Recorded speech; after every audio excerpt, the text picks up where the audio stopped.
Well, the state called several medical professionals who took one look at the 3-year-old victim and knew that something was seriously wrong. The jury in the Roland Dow child abuse trial heard testimony from a doctor and nurse who were two of the first people to treat 3-year-old James Nicholson. The youngster was taken by Dow and James's mother, Jessica Linscott, to the Exeter Hospital in November of 2012. He had a number of bruises. In fact, he had bruises almost everywhere.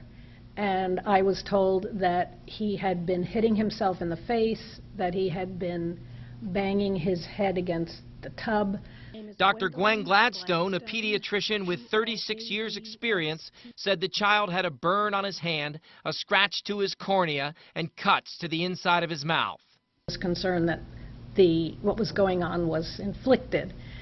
And when I explained to Jessica that I wanted her to sign the release and indicated that it would include letting the police have a copy of his medical records, Roland told her not to sign that part. Dow faces several charges that include first and second-degree assault against the toddler.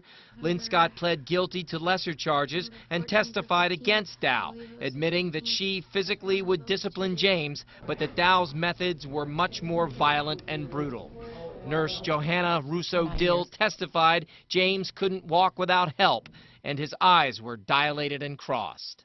When I was doing his assessment, I asked James if he could touch my finger. I held my finger out like this for him. He grabbed onto my wrist and walked his way up my hand and then touched the tip of my finger. That's how he was able to find the tip of my finger. Russo-Dill also testified that neither Dow nor Linscott attempted to comfort the child at any point. Testimony continues tomorrow when the prosecution may wrap up its case. Reporting live in the newsroom, I'm Andy Hirschberger, WMUR News 9.